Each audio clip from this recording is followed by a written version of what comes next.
El texto de hoy es Clases Naturales, Clases Humanas e Historicidad, ¿sí? Es un texto de obviamente, unidad 5, es decir, estamos empezando no solamente una nueva unidad, sino un nuevo bloque, ¿sí? Recuerden que el programa está estructurado en 2 bloques, correspondiente, obviamente, primer parcial, segundo parcial, pero también en cuanto a los contenidos, a los temas de cada uno de esos bloques, hay una diferencia importante, ¿sí? La idea es que en el primer bloque trabajemos la cuestión del carácter científico de la psicología, ¿sí? Y disputas filosóficas, epistemológicas, en torno a eso, basados, ¿sí?, sobre una previa concepción de qué es la ciencia, ¿no? Y ahí tenemos realismo, el positivismo, tenemos el modo en que cambia la ciencia, ¿sí? El desarrollo histórico de la psicología, en la unidad 3, y luego los supuestos ontológicos, ¿sí?, que también son introducidos por Harren en la unidad 2.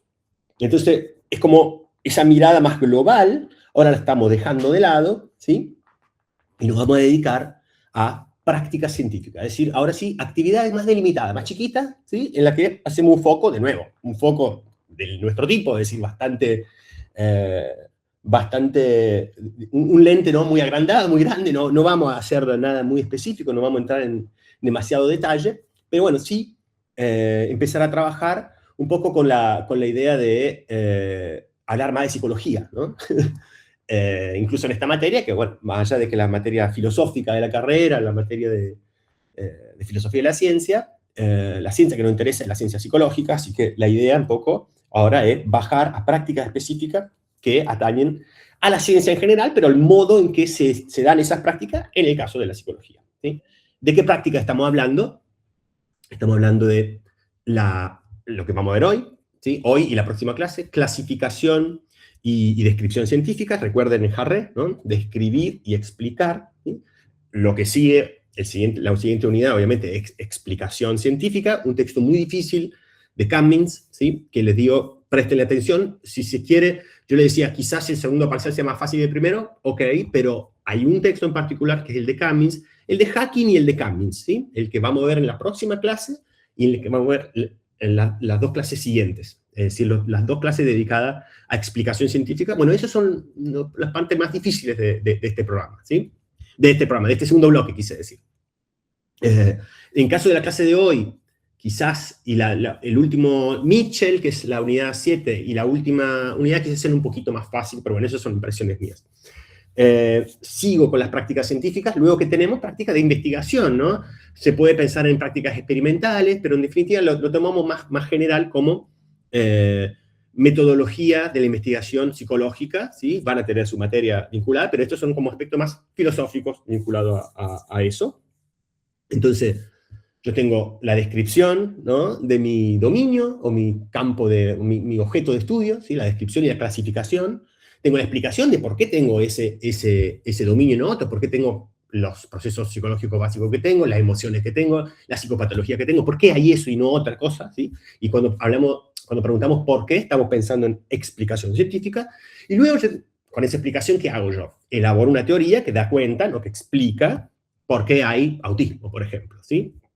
Y luego, ¿qué hago? La pongo a prueba. Esa es un poco la idea de la unidad 7, ¿sí? Y ahí vamos a ver métodos cuantitativos versus métodos cualitativos en psicología, métodos, obviamente, para, de nuevo, poner a prueba mis teorías psicológicas.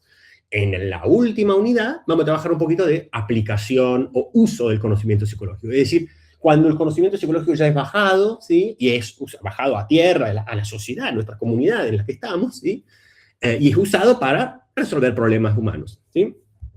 Entonces ahí lo que vamos a ver es la noción de trastorno mental o enfermedad mental, ¿sí?, diferentes concepciones vinculadas a eso, es decir, que estamos tomando, ¿no?, más bien el aspecto de la clínica. Obviamente no desconocemos que la psicología es mucho más amplia que eso, pero bueno, para bajar de nuevo a tierra algún aspecto de aplicación o uso, trabajamos eso, y luego trabajamos la relación entre ciencia y valores, ¿sí?, que lo vamos a ver de nuevo con Talak, que lo vamos a ver de nuevo hacia el final del curso. Y eso sería. Y en la clase de hoy vamos a empezar, ¿sí?, con un texto que les digo es bastante fácil. Yo siempre lo doy primero porque cierra con Hacking, Danziger, porque Danziger y Hacking es el autor del siguiente texto, ¿no? Por las dudas. Locura real o construida, algo así, el capítulo 4, ¿sí? del libro de Hacking. La construcción de... ¿qué? Se llama así. Bueno, la cuestión es esta. Hacking y Danziger están muy de acuerdo, ¿sí? Están bastante de acuerdo. Sobre todo Danziger toma mucho de Hacking. Y la idea un poco acá es pensar en el objeto de estudio de la psicología, ¿sí? Y en particular, el modo en que nosotros lo ordenamos a ese objeto, ¿sí? Es decir, esto de las taxonomías y de la descripción ordenada de los elementos que componen mi campo de estudio, ¿no? De nuevo, campo de estudio, objeto de estudio o dominio de la psicología. Son todos sinónimos, ¿sí? Ok. Bueno, primero decir un par de palabras sobre Danziger.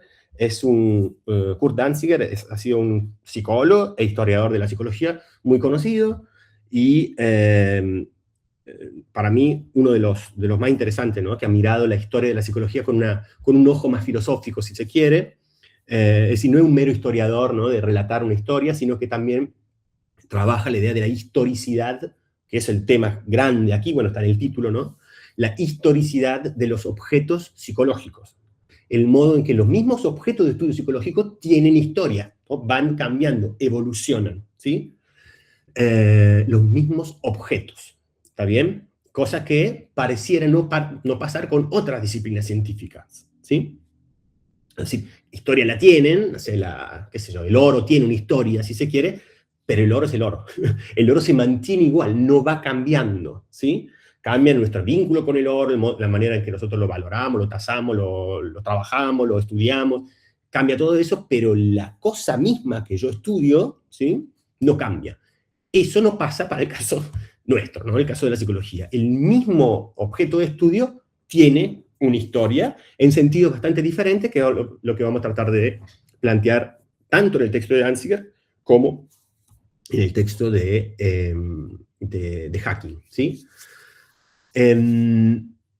Hacking es uno de los filósofos de la ciencia, digamos, post-kuhniana, ¿sí? Después de Kuhn, después de la crítica que hizo historicista de Kuhn al positivismo, básicamente, ¿sí?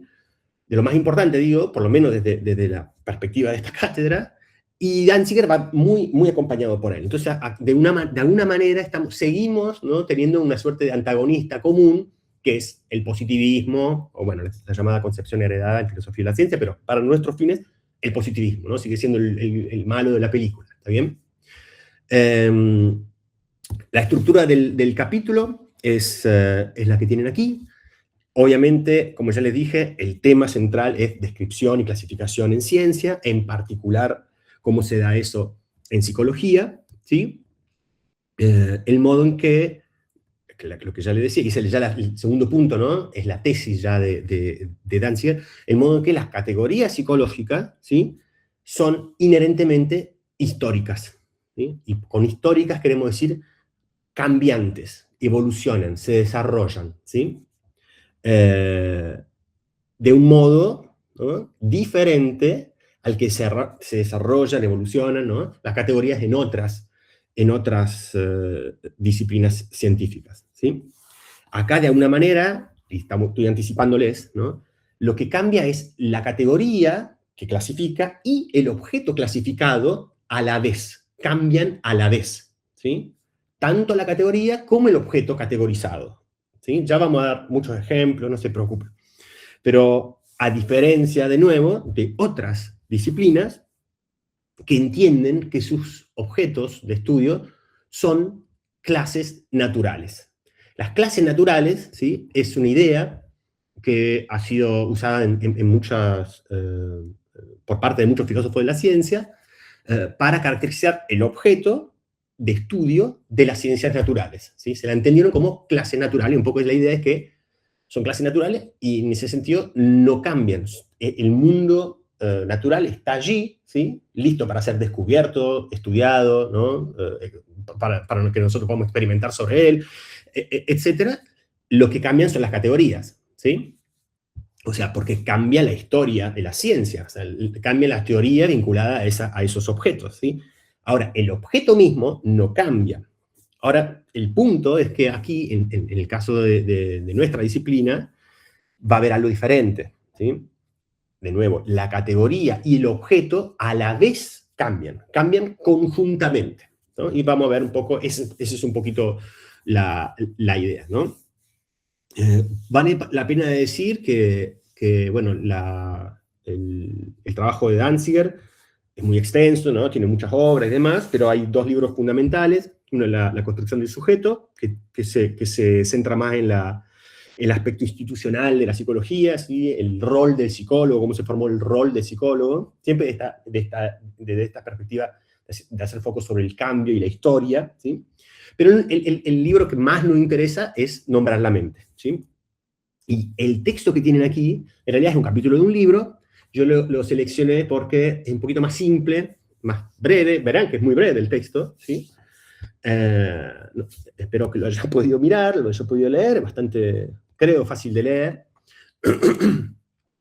Es muy, como le digo, parecido este texto, este capítulo del libro, a la introducción de este libro muy conocido de fines del siglo pasado, creo que del 97, el libro, Nombrar la mente, ¿no? Entonces, si uno quiere estudiar más sobre esto y ver el modo en que trabajó casos específicos de categoría psicológica, motivación, aprendizaje, bueno, etc., nada, pueden recurrir a ese texto que está traducido y fácilmente disponible, está es fácil de dar con él.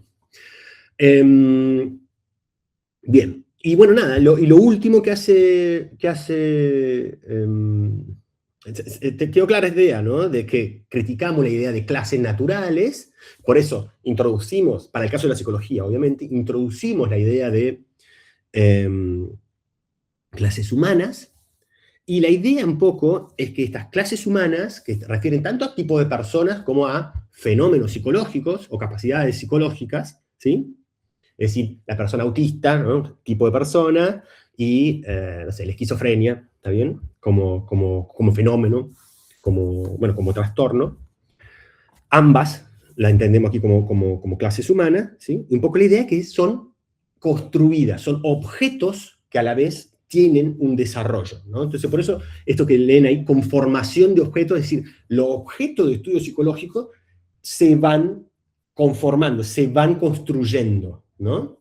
Entonces uno podría ser antirrealista y decir, entonces es todo un invento, ¿no? Entonces, no, la idea no es esa. La idea es que los objetos psicológicos también son culturales, ¿sí? Y en la medida en que cambia la cultura, cambia nuestro modo de concebirlo, interpretarlo, ¿no? Plantearlo. De nuevo, no se preocupen, vamos a ver muchos ejemplos al respecto, así que vamos de a poco. Lo que sí me gustaría marcar, y es importante, es el foco de estos dos capítulos, el foco que hace, por un lado, Danziger y el foco que hace Hacking. Esto que yo le acabo de decir, ¿no? Que con clases humanas nos referimos tanto a fenómenos psicológicos, ¿no? Como, o sea, de nuevo, los objetos de estudio de la psicología, ¿sí? La esquizofrenia es un objeto de estudio de la psicología, la procrastinación es un objeto de estudio de la psicología, ¿no? La ansiedad lo es, etcétera, como tipo de personas, como le decía, ¿no? La persona con TDAH, la persona autista, bueno, así. Esos dos focos que yo le estoy diciendo, espero que se entienda la diferencia, justamente corresponden, por un lado, al texto de Danziger, y por otro, al texto de Hacking. Hacking se centra más, no me traje agua, voy a tener que hacer una pausa en un ratito y buscar agua, hace más hincapié, digo, Hacking, sobre la idea de clases de personas, ¿sí? De nuevo, la persona autista, la persona que clasificada como, ¿no? Y por otro lado, Danziger, en este texto, ¿sí? Está haciendo más hincapié sobre justamente cuáles son las categorías psicológicas, ¿sí? Que serían el objeto de estudio de esta disciplina, ¿sí? Por ejemplo, de nuevo, la motivación, el aprendizaje, la memoria, la personalidad, la inteligencia, bueno, etcétera, etcétera, ¿sí? La emoción. Esas mismas nociones, va a decir Danziger, ¿sí? También han sido elaboradas, construidas, ¿sí? Ese mismo fenómeno. Y vamos a ver ahora en qué sentido lo va a decir, Danziger, ¿sí? ¿Estamos bien hasta acá? Luego el vínculo con la propuesta de Hacking y el modo en que Danziger recupera algunas ideas de Hacking, eso lo vamos a ver hacia el final de este capítulo y nos va a dar un buen puente, ¿no?, para el que sigue. ¿Todo bien por ahí? Bien. Ok. Sigamos. ¿Estamos bien? Sí, estamos bien. Ok.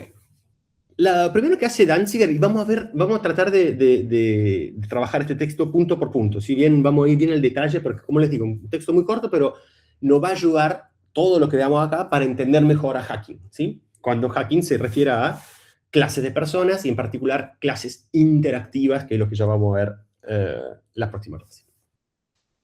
Entonces, va a decir, lo primero que va a decir Danziger es que existen en ciencia, en toda ciencia en realidad, ¿sí? No es algo específico de la psicología, a pesar de que en psicología se da de una manera mucho más fuerte esto, que ya le voy a decir, ¿sí? Esta idea de que hay dos tipos de teorización, ¿sí? Hay dos tipos de teorización en cualquier disciplina científica, ¿sí? Yo suelo hacer una aclaración respecto a la noción de teoría, pero bueno, me parece, quizás no venga tanto a cuenta ahora, pero teoría estamos hablando en términos de teoría científica, ¿no? No estamos diciendo la noción de teoría en sentido popular, corriente, ¿no?, de todos los días, cuando decimos son puras teorías, ¿no? En una manera despectiva, o en todo caso estamos insinuando que si es una mera teoría, ¿sí?, en realidad estás más bien especulando, estás más bien tratando de, ¿no?, reconstruir un hecho o dar una versión de por qué habrá pasado algo, pero en realidad sin asidero, ¿no?, sin tener realmente fundamento como para aseverar lo que estás diciendo, aseverar lo que estás aseverando. El caso acá no es ese, el caso acá es de las teorías científicas, ¿sí? Recuerden a Harry, elaboradas a través de métodos muy sofisticados, ¿no? Particularmente la modelización, ¿sí? Y luego que hago con la teoría, la pongo a prueba, ¿sí? Entonces la teoría, una buena teoría, una teoría que es puesta a prueba y logra sortear, ¿no?, todas las trabas en buen sentido, ¿no? Si la teoría predice A, bueno, voy al laboratorio a ver si efectivamente pasa A, ¿sí? Y así, ¿no? Experimento en base a lo que plantea la teoría, y si la teoría hace agua o no se ve en el laboratorio aquello que la teoría plantea, vamos a tener que modificarla, vamos a tener que rectificar esa teoría. Bueno, de esas teorías estamos hablando aquí, ¿sí? Bueno, de nuevo, dos tipos de teorización, ¿no? De elaboración de teoría. Cuando digo teorización quiere decir elaboración de teoría, ¿sí? Y la idea es que uno puede mencionar muchas teorías psicológicas, ¿no? Ustedes quizás todavía no, o sí, quien haya tenido más estudios de historia de la psicología, pero es muy fácil entender lo que es una teoría, esta primera teorización, explícita, ¿sí? La teoría, no sé, del desarrollo cognitivo de Piaget, ¿sí?, de las etapas, esa es claramente una teoría explícita, ¿sí?, explícita del modo en que se desarrolla las habilidades, las capacidades cognitivas de un niño, ¿sí? La teoría, no sé, no sé si se le ocurre alguna, adelante, pero de la disonancia cognitiva, ¿sí?, es de Festinger, también, ¿no? Es claramente una teoría explícita. Yo estoy efectivamente diciendo, ¿sí?, que las cosas son de esta manera. Lo estoy diciendo, lo estoy formulando explícitamente mis hipótesis, ¿sí? Estoy formulando explícitamente mis supuestos. No sé, pensemos, por ejemplo, en la estructura del aparato psíquico de Freud, ¿no? Un supuesto de, bueno, esto no se corresponde con partes del cerebro humano, ¿sí? Eso es un supuesto, pero yo lo estoy diciendo, ¿sí? Esa teorización explícita, ¿no? Está bien, ¿no? Lo que es, no sé, hay la teoría de los 5 grandes de la personalidad, ¿no? De Allport y mucha otra gente, la teoría de las inteligencias múltiples, se me ocurre, de Howard Gardner, bastante desacreditada hoy en día, pero bueno, se entiende, ¿no? Estas son teorías psicológicas, ¿no? sin lugar a dudas son casos más o menos exitosos, ¿no? Uno puede creer que el psicoanálisis freudiano está en descrédito hoy o no, pero lo que no hay ninguna duda es que es una teoría explícita psicológica, ¿sí? No hay ninguna duda al respecto. Lo que está diciendo, y es el foco que va a hacer en este texto Danziger, ¿sí? Es que lo que no hemos visto, lo que no hemos tomado en cuenta, tanto en la investigación psicológica como en la historia de la psicología, como en la manera en que relatamos la historia de la psicología, es la existencia de otro tipo de teorización, que es lo que llama teorización implícita, ¿no? Es decir, esta no ha sido tomada en cuenta, de nuevo, ni por la investigación psicológica, ni por los científicos y científicas activos, practicantes, ¿no? Y ahí elaborando sus teorías, diseñando sus modelos, planteando posibles experimentos para poner a prueba alguna hipótesis. Bueno, todo eso no ha sido, digo, esos psicólogos, investigadores en psicología, y los historiadores mismos de la psicología, y aquí es donde Danziger, ¿no? que es un poco su arena, ¿no? de trabajo, es donde él va a ser más crítico a la manera en que se ha contado la historia de la psicología. Este texto está emparentado en todo caso con la unidad 3, ¿sí? del primer bloque, porque está haciendo foco sobre estos aspectos históricos. Pero bueno, más allá de eso, esta segunda manera de teorizar, esta teorización implícita, tienen que ver con el modo en que estamos asumiendo la existencia, ¿no? de una división, ¿sí? del mundo psicológico, y no lo ponemos en cuenta, lo estamos asumiendo, no lo ponemos en cuestión, lo estamos asumiendo y no lo ponemos en cuestionamiento, ¿no? Por ejemplo, de nuevo, aquí hay aspectos volitivos y aspectos cognitivos, que hay un conjunto de emociones, algunas básicas, otras menos, ¿sí? que hay diferentes tipos de memoria, ¿no? De largo plazo, de corto plazo, de operativa o de trabajo, ¿no? Ese tipo de conceptos que componen en definitiva el dominio de la psicología, el conjunto de objetos de estudio, ¿no? que componen el dominio de la psicología, aquello a lo que se dedica la psicología, ¿sí? son generalmente, dice Danziger, dados por sentados, ¿sí? Tipo, nadie negaría que exista algo así como la motivación, nadie negaría que exista algo así como el aprendizaje, nadie negaría que exista algo así como la personalidad, la inteligencia, ¿no? Pero todos esos conceptos, va a decir Danziger, no, en realidad, tuvieron un desarrollo, ¿sí? Y ese desarrollo generalmente es escondido, digamos, o por lo menos no tenido en cuenta. Tendemos en realidad a tomar estas nociones, como le decía recién, emoción, inteligencia, personalidad, bueno, todo esto que compone el estudio de la psicología, como si fueran clases naturales, ¿sí?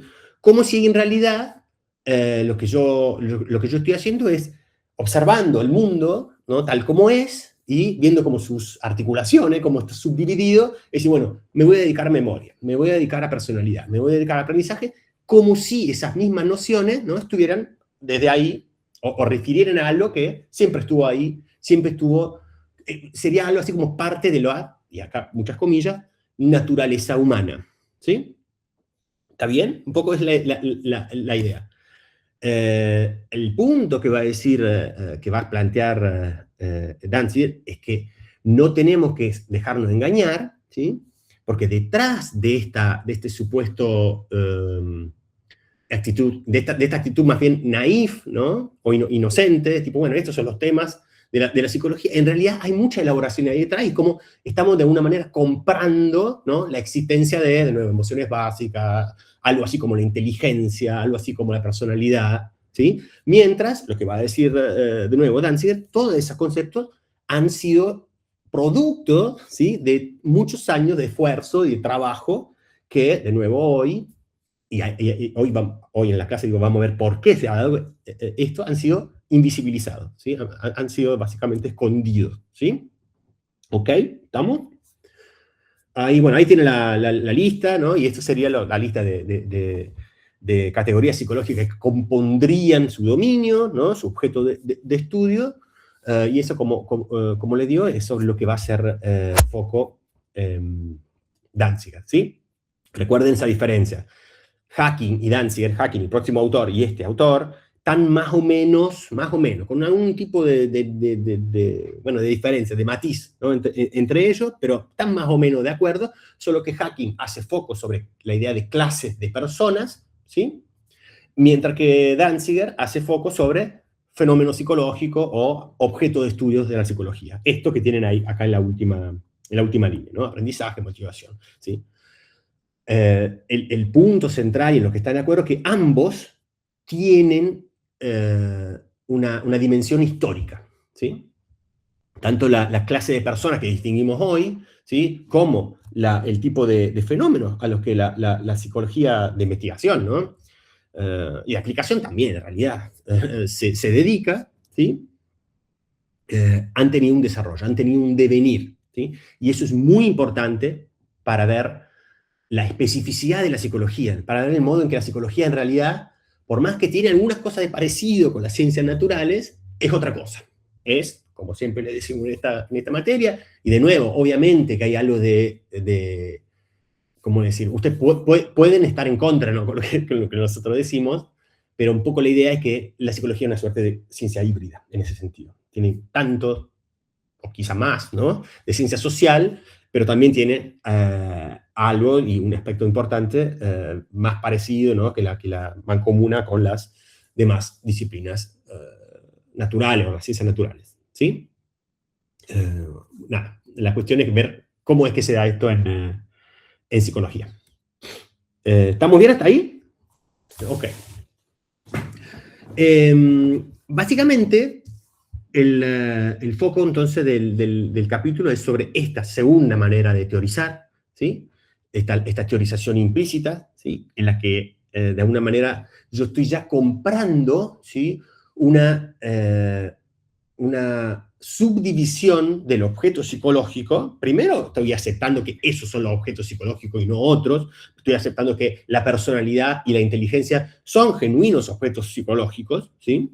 Y por otra manera también estoy aceptando, como les digo, la subdivisión. Es decir, hay procesos volitivos, hay procesos motivacionales, hay procesos cognitivos, ¿no? Todo eso que uno se lo plantea como, sí, claro que hay, yo tengo deseo, yo tengo, ¿no? motivación o no, tengo intención o no de hacer algo, y tengo recuerdo, bueno, percepción, ¿no? Razonamiento y demás, proceso cognitivo. ¿Sí? Uno dice, sí, bueno, claro, obvio, pero el punto es que hemos llegado a eso. ¿Sí? El punto central del texto de Danziger es que esas mismas categorías tienen historia metida adentro, ¿no? Tienen dinámica adentro. ¿Sí? ¿Está bien? Primero lo que va a decir acá es que, ¿por qué es tan importante? ¿Por qué son tan importantes estas categorías? ¿No? Va a decir, las categorías psicológicas de este tipo, ¿sí? Aprendizaje, motivación, inteligencia, emoción, este tipo de categorías, las que, de nuevo, compondrían el dominio de la psicología, el objeto de estudio de la psicología, ¿sí? Y nosotros las utilizamos para cosas tan básicas como para hacer una observación empírica, ¿no? Por ejemplo, ahora no piensen en, bueno, uno obviamente puede determinar si alguien está recordando o imaginando, ¿no? O inventando algo. Uno tiene que poder distinguir entre esas dos cosas y al caracterizar un comportamiento ajeno, ¿sí? Dice, estás inventando, estás imaginando o estás recordando, ¿sí? Ese es lo primero y básico. Pero uno puede hacer algo un poco más fino, obviamente, ¿no? Puede distinguir entre un ataque de pánico y un brote psicótico, ¿no? Son dos conceptos, son fuertemente psicológicos, pero ¿para qué sirven? O sea, ¿para qué los uso? Para efectivamente determinar qué es lo que está pasando allá afuera, ¿sí? Ese tipo de comportamiento de esta persona que está aquí, ¿tiene que ver con un brote psicótico? ¿Esto es un brote psicótico o es otra cosa? Eso es ¿es un caso de adicción o es un mero vicio? ¿Está bien? Eso nosotros lo usamos para describir, y eso es lo que dice acá, ¿no? Describir observaciones empíricas. ¿Está bien? ¿Está claro, no? Y por empírica queremos decir la observación, ¿no? del comportamiento ostensible, ¿no? Viene la conductismo, ¿sí? Que a la vez es obviamente la materia prima fundamental de cualquier psicólogo, ¿no? De cualquier psicólogo, es decir, ver qué hace la persona en su desempeño cotidiano, ¿no? Si va, si viene, si le grita a la gente, si le habla tranquila, si está nervioso, si está apurado, no está... ¿Entienden? La descripción del comportamiento. Para describir ese comportamiento, lo que está diciendo acá, utilizamos este tipo de nociones, ¿sí? Y cuando decimos vicio o decimos adicción, estamos haciendo una diferencia muy importante. No es inocente, ¿no? No es inocente decir una cosa u otra. No es inocente decir nada, que alguien está reflexionando o alguien está rumiando. No está teniendo, ¿no? Este tipo de pensamiento, ¿no? Medio circulares en la que no te llevan a ningún lado. Eso es un término específico de la psicología. ¿Para qué sirve? De nuevo, para describir un conjunto de comportamientos, o un comportamiento en particular que está al frente mío, ¿no? Que yo estoy observando en este momento. Eso, por un lado, obviamente, y por otro lado, son de alguna manera la materia prima a través de la cual yo teorizo explícitamente, ¿no? Hago mi teoría explícita. Yo tengo mi teoría de la personalidad, ¿sí? Y al tener mi teoría de la personalidad, por ejemplo, creo que los rasgos de personalidad son estables, son fijos, ¿no? Esa es mi teoría, pero la cuestión es que yo ya estoy comprando la idea de personalidad. ¿Está bien? Y bueno, y así con todos los demás fenómenos psicológicos que se le pueden ocurrir, ¿no? Esto es lo que dice acá. Uno puede creer que es muy obvio, ¿sí? El modo en que describimos y clasificamos el mundo impacta sobre cómo lo comprendemos. Obviamente, esto es así, pero en psicología es muy relevante la manera en que describimos algo, ¿sí? De nuevo, no es lo mismo decir vicio que decir adicción, ¿está bien? Y etcétera. No quiero irme demasiado con los ejemplos, pero me parece que está claro, ¿sí?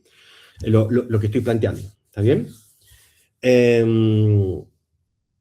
Bien, ok. Y esto es el segundo punto que tienen ahí, esto es muy relevante para vincular este planteo con lo que ya planteó Jarré, ¿sí? Cuando hablamos de taxonomías en Jarré, repito, por las dudas, estamos trabajando, sería esto parecido a estaremos haciendo foco, ¿no? Sobre la manera en que en psicología particularmente se describe y se clasifica. O sea, eso es parecido, digo, a la vieja distinción de Jarré, descripción, explicación. Bueno, descripción, explicación, modelos, descripción, taxonomía. Bueno, acá estamos, ¿sí? Acá estamos trabajando en esto. Y bueno, ¿a qué va con esto de la compatibilidad entre Jarré y Danziger? Porque Jarré plantea la idea de una continuidad entre las taxonomías populares y la taxonomía científica. Quizá hayan tenido alguna pregunta en el parcial al respecto. Pero ¿cuál es la idea? Que también acá, ¿no? Pasa también en cualquier otra disciplina, ¿no? De nuevo, el científico es alguien, parte de nuestra comunidad, ¿no? No es un alienígena, es alguien que comparte nuestro lenguaje, comparte nuestros prejuicios, o justamente comparte en el sentido los mismos tipos de consideraciones propias de alguien que vive en esta ciudad, con este idioma, ¿no? En esta cultura, en definitiva. Entonces, la clasificación científica de algún lado tiene que empezar. Y obviamente comienza por la clasificación popular o ordinaria, cotidiana. ¿Está bien?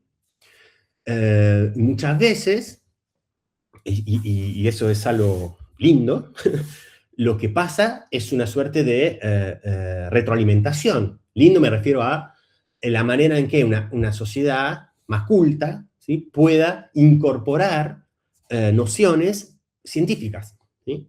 Entonces hablar con más precisión respecto de las cosas. Recuerden esto de alguien que camina por el campus universitario, alguien que no tiene ninguna idea de árboles o plantas, ¿sí? Tiene una experiencia incluso de caminar por ahí muy diferente a la de alguien que sabe mucho sobre botánica, sabe mucho sobre árboles. Cambia, no solamente impacta sobre cómo lo comprendemos, sino incluso cómo lo experimentamos al mundo, ¿sí? Entonces, es como muy relevante en este sentido. Lo que estaba tratando de decirle es que una persona más culta en otras áreas, ¿sí? También podrá describir, por ejemplo, mejor un comportamiento, ¿está bien? O podrá describir mejor, qué sé yo, lo que está viendo en una noche estrellada, ¿no? Eso vale para cualquier disciplina científica. Pero el punto es que hay continuidad, hay una ida y vuelta entre taxonomías científicas y taxonomías populares, ¿sí? Ahora bien, y esta es la parte que yo le decía, aquí en psicología, el caso de la psicología se da de manera muy exacerbada, muy fuerte, esto, la manera en que la plantea Danziger es que la psicología depende de las categorías cotidianas, ¿no? Categorías de uso ordinario, mucho más respecto de lo que otra disciplina podría ser del mismo modo dependiente de ella. Por razones obvias, ¿no? Esto lo digo siempre, pero ¿por qué será que a la psicología le pasa esto? Porque la psicología trabaja sobre el comportamiento humano, ¿no? Y generalmente nosotros, seres humanos, ¿sí? En nuestras comunidades, y lidiamos con eso. Che, me estafaron, che, esta persona es mentirosa, che, ¿entienden? Estamos hablando, ¿sí? En general, en nuestro día a día, también de personas, de comportamiento, ¿no? ¿Ok? Entonces, en ese sentido, la psicología, en esta continuidad, y bueno, Harrell lo plantea en términos de continuidad, Danziger de dependencia, es decir, que la psicología todo el tiempo recurre a conceptos del acervo popular, ¿no? Porque básicamente el acervo popular y versa sobre todo sobre estas cosas, sobre el comportamiento humano, ¿no? Si yo soy un estudioso de piedras raras, ¿no? Soy un geólogo que estudia piedras muy extrañas en algunos rincones muy recónditos del mundo, y bueno, muy probablemente ahí no haya tal dependencia, ¿no? Uno está trabajando sobre conceptos que son bastante ajenos al día a día de nuestra vida, ¿no? Del cotidiano de todos nosotros. En psicología pasa exactamente lo contrario, exactamente lo contrario. En ese sentido hay que tener mucho cuidado, ¿sí? De nuevo, cuando uno está usando un concepto, si está usando un concepto en sentido más bien técnico, ¿no? Vinculado a una teoría científica, o lo estoy usando medio ¿no?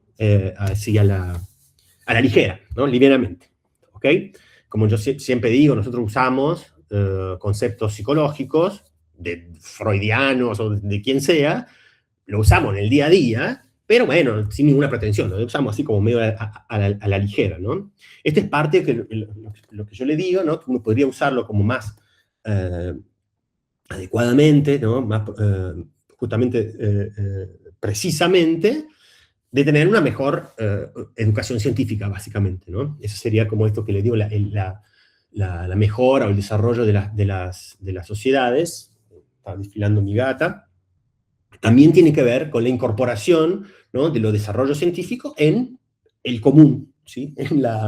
En nuestras interacciones del día a día, ¿sí?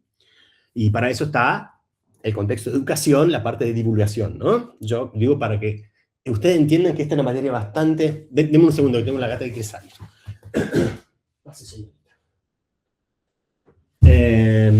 Digo, no quiero confundirlo con estos cruces que yo hago con Harrell, con Echeverría y demás, pero bueno, se entienden que el programa está bastante, ¿no? Integrado en este sentido, por lo menos esa era mi pretensión. Bueno, listo, sigamos. Dependencia, ¿sí? Dependencia entonces de la teorización psicológica respecto de las categorías que utilizamos en el cotidiano para describir tipo de personas, tipo de comportamientos, ¿no? Estereotipos, desviaciones, ¿no? De comportamiento considerado normal, no sé, pero digo típicos o saludable, adaptativo, ¿sí? Ese tipo de cosas es de la que depende, de nuevo, mucho la teorización psicológica. ¿Está bien? ¿Estamos bien, gente? ¿Estamos todo ok? Sigo. Bien, bien. Como ven, estamos haciendo esto bien paso a paso, ¿sí? Estamos viendo la cosa muy lentamente. Y acá está la cuestión. La primera gran tensión, ¿no? Hemos planteado dos clases de teorización, ¿sí? Una a la que en general no se le ha prestado atención o se le ha silenciado, la teorización implícita, que de nuevo es el foco de este capítulo. Hemos trabajado un poquito más sobre qué es esa teorización implícita, ¿sí? Y por qué en psicología se da de una manera particular. De nuevo, la psicología está muy embebida del acervo cultural en el que esté esa persona, la psicóloga, el psicólogo de ustedes, ¿no? Cualquiera de nosotros en realidad, mucho más que de nuevo el que estudia las piedras raras por allá lejos, ¿sí? en la Siberia, anda a saber dónde. ¿Ok? Y bueno, y finalmente, lo que plantea Danziger respecto de esta diferencia, ¿no?, entre dos tipos de teorización, hay una tensión, ¿sí? Hay una cosa que le hace ruido, básicamente, a Danziger, y con mucha razón.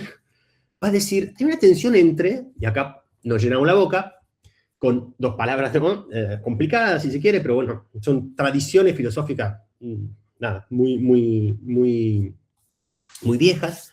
Por un lado, el convencionalismo, y por otro lado, el naturalismo. Estamos hablando de categorías, del modo en que entendemos las categorías que usamos para describir el mundo, ¿no? Uno puede ser convencionalista respecto de esas categorías o naturalista respecto de esa categoría, ¿sí?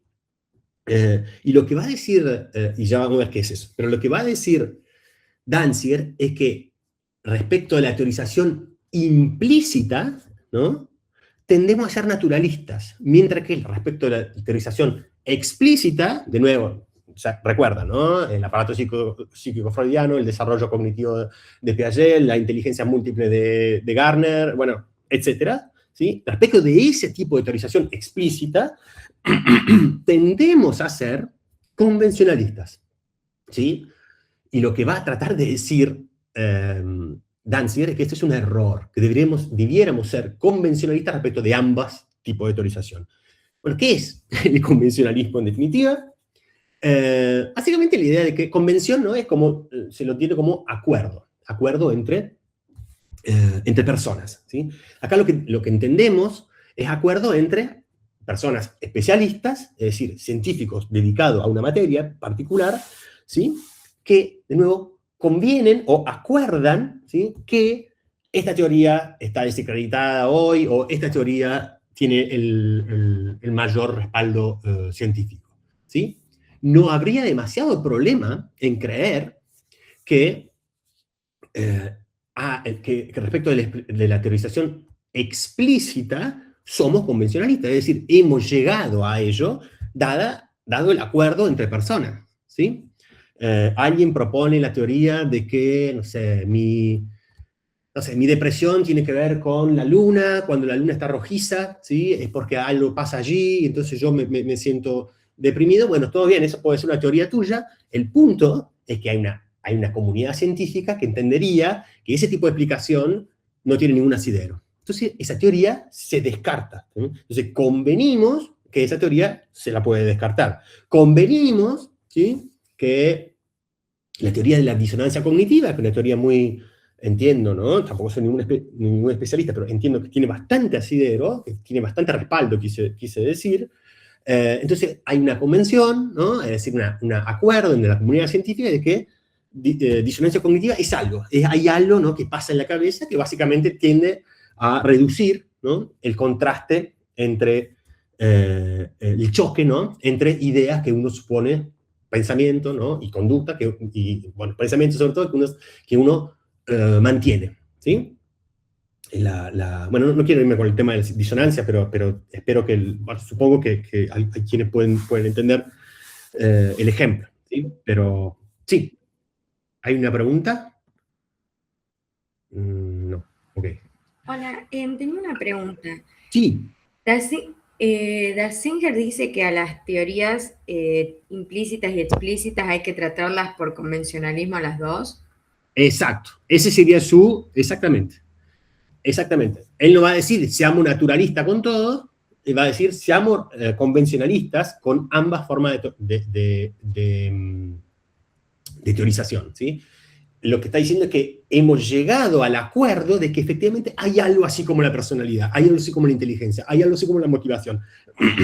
Y es un error creer que esas cosas, ¿sí?, siempre estuvieron ahí y de alguna manera siempre fueron, siempre compusieron, ¿no?, la psiquis humana. ¿Está bien? Esa sería la idea, efectivamente. Profe, Sí, sí. a mí no me quedó muy claro una cosa. Respecto a las teorías, ¿sería que nosotros es como que aprendemos las teorizaciones externas y como que Sí. las internalizamos implícitamente, algo así sería? No, sería algo así como que yo tengo dos tipos de teorías, ¿sí? Dos tipos o de trabajo teórico, llamémosle así, dos tipos de trabajo teórico. Uno que es más fácil de ver, de explicar, ¿no? Que es esta existencia de teorías científicas vinculadas a la psicología, que son todos estos ejemplos que yo le decía. Ahí, casualmente, tenemos más ejemplos, ¿no? El condicionamiento operante, el complejo de Edipo, la disonancia cognitiva. Nadie duda, ¿no?, que ese trabajo teórico es algo que se hace, que nosotros reconocemos, ¿no?, y que tenemos los frutos de ello, ¿sí? Tenemos la teoría de la disonancia cognitiva, la teoría de la inteligencia múltiple, ¿está bien? Eso sería. Ahora bien, hay otro tipo de trabajo teórico que ya está imbuido, ya está metido, ¿sí?, adentro de las categorías que nosotros asumimos, ¿sí?, como parte de lo que es el dominio de la psicología, como parte de lo que es el objeto de estudio de la psicología, ¿sí? Entonces ahí tenemos, por ejemplo, la personalidad. Estos son casos que trabaja el mismo Danziger, a lo largo de su libro nombra la mente, ¿no? Motivación, aprendizaje, personalidad, no estuvieron siempre ahí, ¿sí?, sino que han sido parte también de un desarrollo que nosotros podemos definir esos como objetos genuinos de estudio de la psicología, ¿sí? ¿Está bien? Profe. Sí. Y disculpa que para cerrar, solo una cosita más, para cerrar, y hay una inconsistencia o ruido, ¿no?, esto que decía antes, entre la manera en que entendemos las teorías explícitas, la teoría de Freud, la teoría de nombre y apellido, digamos así, ¿está bien? Y respecto de un ruido, como es una inconsistencia respecto de estas teorías explícitas, con nombre y apellido, respecto de esta teorización más silenciosa, más implícita, ¿no? ¿Está bien? Que entendemos... Gracias, profe. De nada. Sí, Nora, sí, te interrumpí. Profe, a mí se me viene un ejemplo en una materia, en sistemas psicológicos contemporáneos, tenemos un texto que habla de, es una crítica a la autoayuda, de un trabajo, no tengo ahora los autores, pero un trabajo de investigación de la Universidad de, yo no sé si es la Complutense de Madrid. Y sí, a la luz de esto que estamos viendo hoy, y me surgió precisamente porque anoche lo estaba leyendo, hace una unificación entre coaching y autoayuda. Bien. No definiendo qué entra dentro de un campo y qué entra dentro del otro. Ahí yo veo claramente esta cuestión, esta naturalización. Y también sobre coaching, porque hace una crítica, no distingue porque no es un oficio, una disciplina, no sé cómo llamarlo. Hoy está muy fragmentada, es decir, hay certificaciones, hay curso de 3 meses, hay curso de 4 años.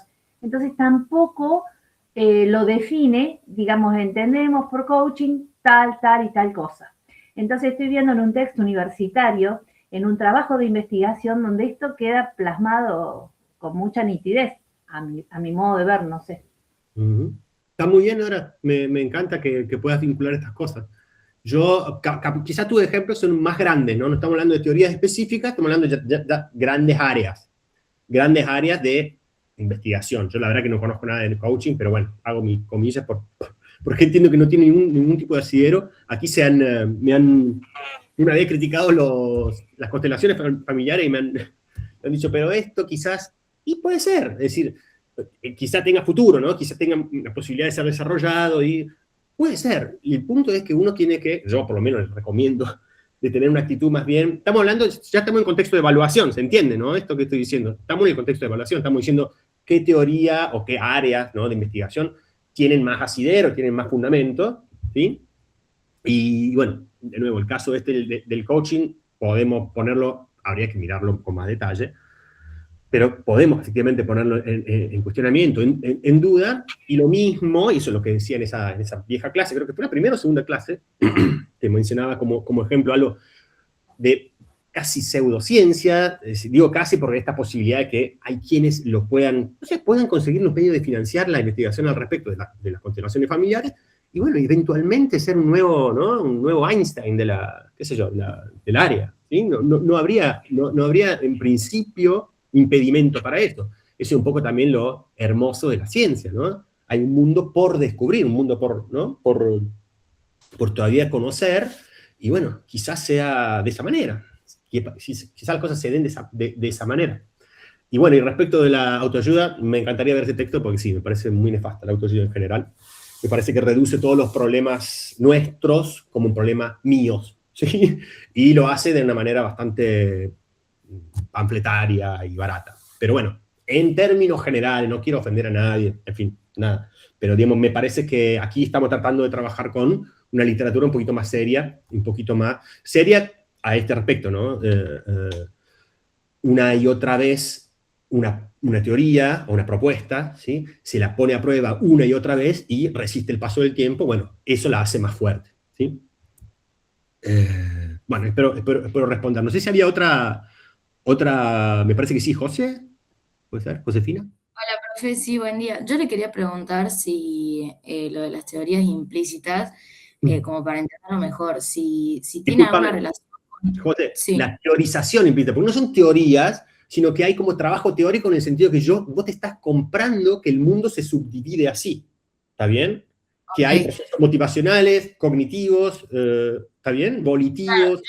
Yo quería saber si estas teorizaciones implícitas quizás tenían que ver con lo que Jarré había planteado como este error conceptual de haber agarrado algunos conceptos ya preestablecidos sin haberle hecho algún tipo de filosofía, digamos, de intentar refutarlos. O sea, ¿refiere más o menos a lo mismo? Sí, tiene absolutamente que ver con eso, y esto de que nosotros estamos comprando, ¿no? Comprando asunciones, comprando en el sentido que yo acepto que hay personalidad, acepto que hay inteligencia, que hay algo como la inteligencia, y bueno, ya es algo, hay mucho supuesto ahí. Una pregunta yo te diría, ¿hay una forma de inteligencia? ¿Se puede medir? Bueno, esas son preguntas que uno le haría a alguien que compró el concepto de inteligencia. Obviamente que el concepto de inteligencia nos sirve, es útil y demás, pero bueno, está bastante, por lo menos la idea de poder medirla como en una escala única, eso sí está bastante desacreditado, ¿no? Pero sí, totalmente que ver, tiene que ver con estos supuestos, ¿sí? Que de una manera al yo comprar, de nuevo, aceptar la categoría, ya me estoy comiendo, ¿sí? De alguna manera me lo estoy comprando, ¿sí? Así que sí, perfecto todo lo que están planteando, ¿no? Bueno, nada, decíamos, bueno, se entiende, ¿no? Entonces, somos convencionalistas, ¿sí? Respecto de nuestras teorías explícitas, es decir, de no haber habido un Piaget, no tendríamos la teoría del desarrollo cognitivo que tenemos, de no haber, ¿no? Como les digo, tiene nombre y apellido porque fueron propuestos por alguien, propuestas por alguien estas teorías, y en ese sentido somos convencionalistas, ¿no? Son inventos, en un punto sí, son inventos son frutos de la creatividad humana, ¿no? Recuerden Harré, de nuevo, realismo, parte de la ciencia es creativa también, ¿no? No es solamente ir a los hechos, a las cosas, ¿sí? Y registrarlas, y se terminó la ciencia ahí, ¿no? Tenemos que, para hacer ciencia, para, por ejemplo, explicar en ciencia, tenemos que postular, ¿no? La existencia de procesos inobservables que dan cuenta de, bueno, para hacer eso tenemos que ser creativos, ¿sí?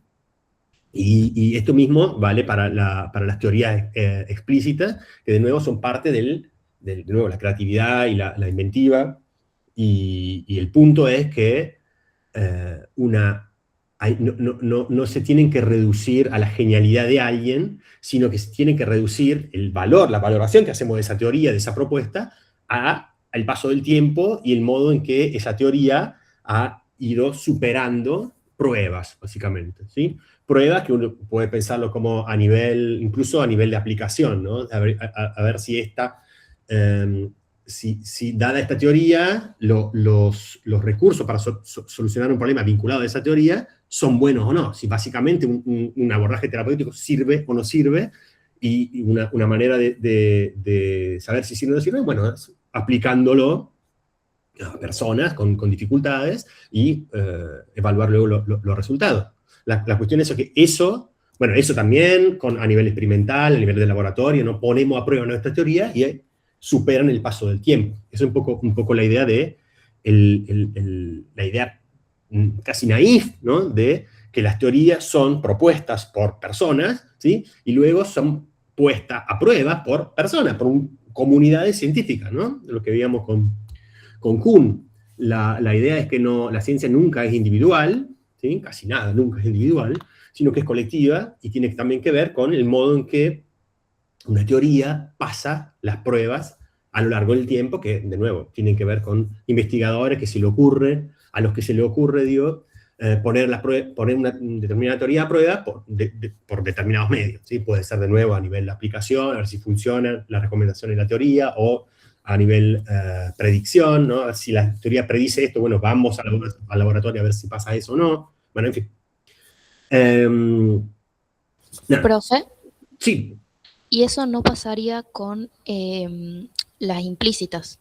Bueno, y en el caso de la implícita, ahora tengan cuidado con esto no es lo que Danziger cree, sino es lo que él cree, es lo que está criticando, ¿sí? De que ha sido generalmente asumido, de nuevo, tanto por psicólogos, psicólogas de investigación, o bueno, o simplemente una profesión que tienen un recorrido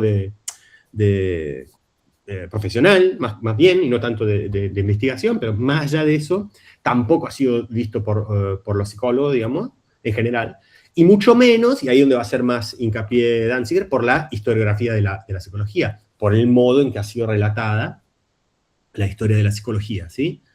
Y entonces, es la crítica que hace Danziger. Danziger critica que las categorías psicológicas, de nuevo, que nosotros asumimos como lo que es el objeto de estudio de la psicología, también han tenido un desarrollo, ¿sí? Y también son fruto en un punto, en una medida, ¿no? No del todo, pero en alguna medida, también son el fruto de la construcción humana, ¿no? De la elaboración humana, ¿sí? ¿Está bien? Y contrariamente a esto, que es lo que cree Danziger, ¿sí? La investigación en psicología y la historiografía de la psicología ha tendido a tomar estas categorías, ¿sí? Memoria, emoción, personalidad, inteligencia, como, de una manera, ahistóricas, como eternas, fijas, ¿sí? Como parte de lo que es, de nuevo, la naturaleza humana. A mí me gusta esta, es una tontería, ¿no? Es simplemente una imagen de una cabeza, ¿sí? Conformada por piezas de un rompecabezas. Bueno, la idea es que esas piezas del rompecabezas, que uno tiene que saber cómo se engarzan, ¿no? cómo se juntan una con otra, y cómo se desarrollan, ¿no? Esa pieza, la pieza del lenguaje, respecto a la pieza de la motivación, respecto a la pieza de... Bueno, el punto, y esa es la falacia, digamos, el error naturalista, es creer que esas piezas siempre las tuvimos, ¿sí? Siempre fueron esas, ¿sí? Esa sería la idea. Y no que también esas piezas, la pieza personalidad, la pieza inteligencia, ¿sí? También han tenido un desarrollo histórico y hemos de alguna manera llegado a configurar como comunidad científica ese objeto. ¿Está bien? Entonces, ese objeto no es ni un invento humano, sí, porque sí, ni es algo que estuvo ahí fosilizado desde siempre, ¿sí? y nunca cambiará, sino que una vía en el medio, ¿sí? Que es lo complejo justamente de la psicología. Hay una parte que tiene que ver con el tipo de animales que somos, básicamente, la parte naturalista, biologicista, ¿sí? Porque, de nuevo, nadie pondría en duda, espero que nadie de ustedes lo ponga en duda, que somos animales, ¿sí? Eso no lo niega nadie, pero también somos animales muy bueno, primero sociales, pero fundamentalmente culturales, como inmersos en una determinada cultura, ¿sí? Y los objetos psicológicos tienen, de alguna manera, identidad exclusivamente, va a decir Danziger, acá Danziger es más enfático que Hacking, ¿no? Dentro de un contexto cultural. Igual ya vamos a ir a ese punto en particular, pero digo, ¿está bien? La idea de Danziger es que es un error asumir que estas categorías son clases naturales. Y por decir clases naturales, son clases que son totalmente independientes del modo en que nosotros las vamos pensando, las vamos elaborando, ¿sí? Vamos clasificando los objetos de la psicología, ¿sí? ¿Ok? La idea, entonces, de una naturaleza humana ya conformada y que tiene esas piezas, ¿no? Como si fuesen clases naturales, ¿sí? Así como tenemos el oro y, no sé, el sol, ¿no? La estrella, el sol. Así como tenemos eso, bueno, también tenemos la personalidad, tenemos la inteligencia. Bueno, eso es un error. Eso es lo que va a decir Danziger. Eso es un grave error, ¿sí? Y bueno, ya vamos a ver las razones para eso, ¿sí? Bueno, entonces está claro, ¿no?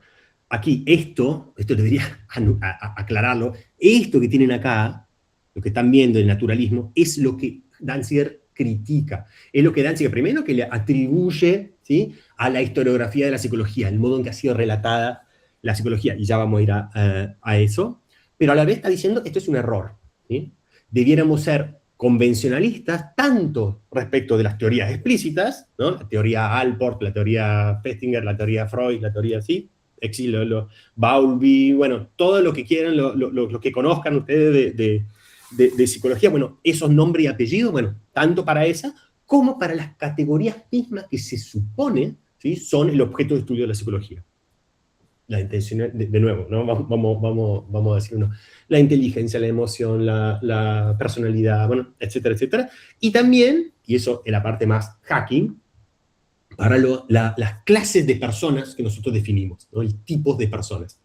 No solamente, de nuevo, fenómenos cognitivos más bien abstractos, ¿no? El aprendizaje, el lenguaje, así, sino más bien, ¿no? Clases de personas, ¿sí?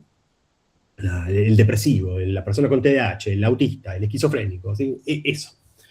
Y eso va a ser muy lindo, creo, de trabajar la próxima clase, porque nada, nos habla un poco más a nosotros de lo que nos pasa, ¿no? Cuando uno dice inteligencia, percepción, ¿no?, o personalidad, medio que está hablando, ¿no?, en abstracto, y cuando uno habla ya de casos puntuales de alguna persona que tiene esta dificultad, persona autista, por ejemplo, en cognición social, ¿no?, obviamente, limitada, medio que nos interpela más, ¿sí? Me parece que va a ser más... Pero bueno, está bueno Danziger para ir planteando... Quiero verla ahora. Bueno, sí. Vamos, muy probablemente, espero que... Bueno, es muy probable, me voy adelantando y voy a tener que apurar un poco porque estamos en la mitad. Las clases, si no, vayan las personas que tengan luego en la comisión práctica ahora, a las 12, y luego la ven el final de la clase en diferido, ¿sí? Yo lo voy a subir. Pero bueno, siempre se me va muy largo esto. Bueno, nada. Y esto es muy importante, lo último que ven ahí, asunción muy difundida en la psicología científica. Eso significa que, lo que yo le decía, ¿no?, tanto esto vale para los psicólogos que investigan, que estudian, digamos, su X objeto de estudio específico al que se dediquen, como para la historiografía de la psicología, que es lo que ya vamos a ver. Y también decir que es solamente una alusión, ¿no?, a algo que vendrá en breve, que este tipo de asunción, es decir, tomar a los objetos de la psicología como clases naturales, y también fruto, y ahí estamos, ¿no?, siempre contra el positivista, también fruto de esa tendencia a querer emular las ciencias naturales, de muchos psicólogos, particularmente los conductistas, ¿no?, están criticados en varios textos, de elaborar una psicología de imagen y semejanza de la química, la biología, la física, ¿está bien? Y ese es un error. Y es el mismo tipo de error que también vamos a ver en Mitchell. De nuevo, como ven, hay una bajada acá. O sea, claramente tomamos posición, ¿no? Estamos tomando posición. Nosotros podríamos decirle la psicología es una ciencia natural, y podríamos decirle eso, pero la idea es que usted tenga los recursos, las herramientas, para por lo menos preguntárselo, ¿sí?, para planteárselo.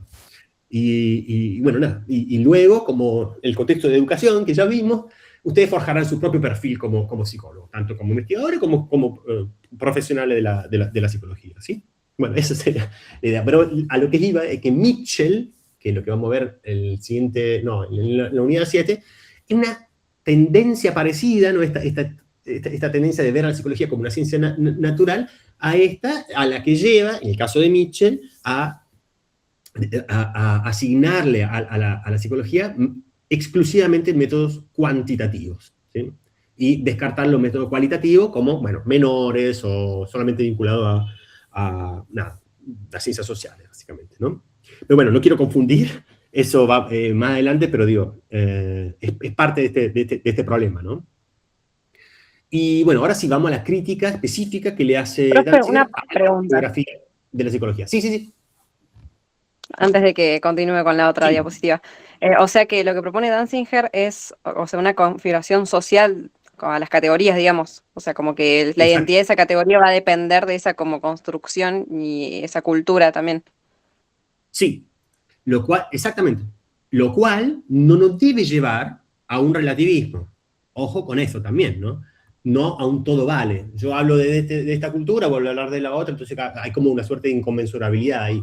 No es esa la idea, ¿no? La idea es simplemente tomar seriamente en cuenta, ¿no? De nuevo, el aspecto histórico de estas categorías, ¿no? El modo en que estas categorías fueron conformándose, fueron constituyéndose como lo que hoy son, ¿sí? Exacto, esa es un poco la idea. Y ahora bien, yendo a la crítica puntual de Danziger, obviamente a él le interesa la historiografía, él se ha dedicado sobre todo a escribir historia de la psicología, ¿sí? Incluso con un foco, con un lente bastante filosófico. Como le digo, ha sido muy influenciado por Hacking, que es el autor que vamos a ver en la próxima clase. Y le recomiendo mucho ese texto. Yo estoy muy contento de poder dar ese texto, de uno de mis autores favoritos, siempre lo digo, pero la verdad que, nada, en fin, espero que les guste el texto de Hacking, ¿sí? Pero bueno, centrémonos en la historiografía. ¿Cuál es la crítica entonces que hace Danziger a la historiografía? Por historiografía, él habla, Danziger, de historiografía tradicional de la psicología, se refiere a los grandes textos, ¿sí? de historia de la psicología, algunos de los cuales ya hemos mencionado, que de nuevo no son parte de la evaluación, nada, pero digo, no viene mal saber que hay como referencias, ¿no? en la grandes textos, ¿no? Que han sido leídos y nada, reeditados una y otra vez, y utilizados para enseñar la historia de la psicología. Se refieren a los famosos Boring, Lihi, Schultz, en fin, son textos muy conocidos de historia de la psicología, y todos han tendido a hacer esto, a tomar como clase, a ser naturalistas, ¿sí? Respecto del dominio de la psicología, de las categorías que componen el objeto de estudio de la psicología, ¿sí? Es decir, a tomar estas cosas, personalidad, inteligencia, bla, bla, bla, como clases naturales, como clases inmutables, ¿sí? Como algo que refleja la naturaleza humana, como si fuese algo, ¿no? Totalmente definido y, de nuevo, no cambiante, ¿no? Ahistórico, no, en fin, que no tiene desarrollo. Primer error, es una crítica en dos partes, ¿ven? El primer punto y el segundo punto es este, ¿sí? Primer error es considerar solo dos factores del desarrollo científico. Y esto es algo también que vincula mucho este texto con Harré, ¿sí? Yo siempre hago un hincapié en esto de las taxonomías como parte del desarrollo de la disciplina científica, ¿no? La misma tarea de describir mi mundo me refiero, si yo soy, de nuevo, alguien que estudia las piedras raras allá, ese es mi mundo, si soy zoólogo marino, ese es mi mundo, son todos los bichos que viven, ¿no? Organismos marinos que viven debajo. Bueno, ¿cuál es mi mundo? De nuevo, volviendo, las categorías que yo uso para describir, clasificar todo mi mundo, ¿no? mi dominio, también tiene un desarrollo. Todo eso es un trabajo que muchas veces es invisibilizado, ¿sí? Sí, obvio que hay, no sé, tales procesos psicológicos básicos y no otros. Obvio que son esas las emociones y no otras. No, eso no es tan obvio, y eso también ha sido fruto de un desarrollo histórico y de trabajo, ¿no? Científico, que hay que poner en valor, sería la idea, ¿no? Entonces la idea de Harré es que las taxonomías son también parte del desarrollo científico, las taxonomías van cambiando, ¿sí? Y un poco la idea acá es esa. Acá, la historiografía de la psicología, ¿sí? Clásica, tradicional, los Lihi, Bori, esos, ¿sí? Solamente ha considerado como cambio científico dos aspectos. Uno, un descubrimiento, ¿sí? Básicamente un descubrimiento científico, qué sé yo, bueno, el ejemplo que siempre uso es el autismo, ¿no? Leo Kanner en su consultorio, ¿no? Aúna un conjunto de síntomas de muchos niños y niñas que ha tratado, ¿sí? Y dice, acá tenemos algo, ¿sí? Acá tenemos un perfil, digamos, de patológico particular, y lo voy a llamar autismo infantil, ¿sí? Eso es un descubrimiento científico, y eso obviamente sí es parte del desarrollo científico, ¿no? Contexto de descubrimiento, ¿no? Bueno, descubrimiento, innovación sería, ¿sí? Si seguimos a Echeverría.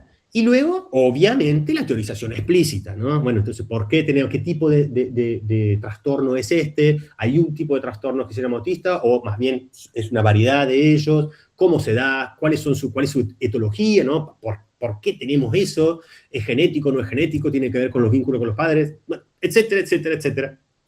¿Sí? Esa es la parte de teorización. Y obviamente ahí tampoco nadie negaría que la construcción de teoría científica es parte, ¿no?, del cambio científico, ¿no? Hemos abandonado algunas teorías que hoy entendemos como ya, ¿no?, bueno, perimidas, esta palabra que me han preguntado tantas veces, pero bueno, están abandonadas, dejadas de lado, ¿no? Como, no sé, la teoría de la madre fría, justamente, ¿no?, pensando en las interpretaciones psicoanalíticas del autismo, ¿sí? Una noción que obviamente ya hoy nadie sostiene, esto de que la persona autista lo era por un vínculo, ¿no? Bueno, en parte la teoría del apego también, estoy mezclando todo, pero se entiende, ¿no? Esta es una teoría ya abandonada, tiene que ver con una madre poco disponible emocionalmente, ¿no? Una madre, justamente, bueno, el machismo de la época también acá involucrado, pero el punto es que no estamos considerando justamente el desarrollo de las taxonomías, el desarrollo, ¿sí?, de mi descripción del campo de estudio que tengo al frente mío, ¿sí? El hecho de que haya tales emociones, tales procesos psicológicos básicos, que tengamos algo así como la inteligencia, que tengamos así como la personalidad, ¿sí? Bueno, etcétera, etcétera. Eso no ha sido tenido en cuenta como parte del desarrollo teórico, justamente es esto, ¿no?, de silenciar, invisibilizar la teorización implícita ya en la categoría que yo manejo, ¿sí?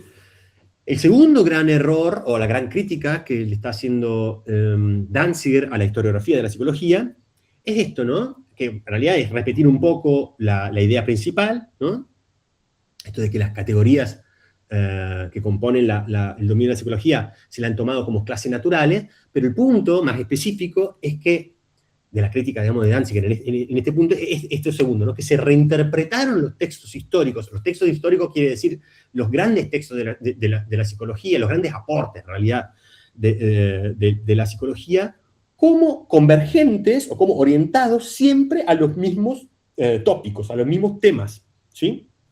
Incluso previamente a o sea, por ejemplo, Danziger trabaja el aprendizaje y la motivación como algo muy tardío, que hemos llegado a esas nociones por todo un trabajo en el siglo XIX, ¿sí? A comienzo del siglo XX se empezó a hablar de motivación y aprendizaje recién, ¿no es cierto? Y la idea es que los historiadores de la psicología han reinterpretado las teorías previas, ¿sí?, efectivamente a la identificación, ¿no?, de algo así como la motivación, algo así como la personalidad, ¿sí? La han como releído como si fueran aporte a el aprendizaje, o la motivación, o la personalidad, aunque esos conceptos no estaban todavía en esos textos, ¿no?, históricos previos, ¿está bien? Es decir, se ha hecho una relectura de la historia de la psicología como si todos los aportes que se han hecho en esa historia hayan sido dirigidos a los mismos, al mismo conjunto de fenómenos, siempre, ¿sí? ¿Ok? Esa sería la idea más específica respecto de el modo en que ha sido relatada la historia de la psicología, ¿sí? Bueno, nada. Profe, en Sí. el punto anterior, Sí. ¿qué era lo que no se consideraba? Aquí, no, Ajá. bueno, justamente no se considera el trabajo teórico, o sea, solamente se consideran dos aspectos del cambio científico. Uno son los descubrimientos científicos, ¿sí? Un descubrimiento, bueno, acá hay algo nuevo, ¿sí? Y otros son las teorías que luego se hacen para dar cuenta de ese descubrimiento. Bueno, ¿por qué hay autismo? ¿Cómo se da? ¿Cómo se resuelve? ¿Cómo se trata? ¿Está bien? Y está faltando una tercera vía de desarrollo científico, que es justamente la que tiene que ver con la descripción científica, con la elaboración de taxonomía científica, ¿sí? Que básicamente sería, si pensamos en Harré, estamos trabajando siempre casi solamente sobre la explicación y no tanto sobre la descripción y clasificación, ¿sí? Eso sería lo que estamos tratando de poner en valor y poner destacar acá. ¿Está bien? Eso lo critica, ¿verdad? Claro, esa es la crítica de Danziger. Acá está faltando un tercer factor de desarrollo científico, que es el desarrollo de taxonomías, ¿sí? ¿Ok? Estas son dos críticas que hace Danziger a la historiografía tradicional de la psicología, al modo que tradicionalmente ha sido relatada a la psicología. La segunda, entonces, no consideró ese tercer factor de cambio científico, la historiografía de la psicología, y también reinterpretó, ¿sí?, aportes hechos previos de la configuración, ¿no?, de algo así como la personalidad, la motivación, el aprendizaje, como si esos aportes hubiesen sido dirigidos a la personalidad, la motivación, el aprendizaje. ¿Está bien? Entonces una relectura de la historia de la psicología medio, digamos, mentirosa o mirada siempre, ¿no?, desde nuestros ojos actuales, ¿sí? Algo que se llama en filosofía de la ciencia historia Huic. Pero bueno, no importa. Es una lectura de la historia desde los ojos nuestros, ¿sí? ¿Está bien? Pero el punto, ¿cuál es? El punto es que refuerza, lo que dice al final ahí, refuerza entonces esto, la idea de que los fenómenos psicológicos son siempre los mismos y que toda la historia de la psicología siempre se ha dedicado a los mismos fenómenos, ¿sí? De nuevo, la motivación, el aprendizaje. Pero esto no fue así, esto no es así. Esos mismos fenómenos, el modo en que nosotros hemos organizado el mundo, ¿sí?, ha llegado con, de nuevo, arduo trabajo, a dar con la personalidad, la inteligencia, el aprendizaje. ¿Entienden? Pero eso no estuvieron siempre allí. ¿Ok? ¿Bien? Bueno, eso sería el error de ver a los objetos de la psicología como clases naturales, como si fueran clases naturales. Es decir, clases inmutables, clases que, ¿no?, siempre estuvieron ahí, siempre definidas. ¿Estamos bien? Yo, bueno, nada, yo sigo, ¿está bien? Yo más que nada para que no se haga tan larga la clase, y hoy Danziger lo cerramos sí o sí, porque Hacking es denso, no va a demorar nada. Prepárense para Hacking, traten de venir leídos a la clase, de ir, ¿no? Porque en este caso sí la vamos a tener en el auditorio, aprovecho para decir, vamos a estar en el auditorio de la facultad.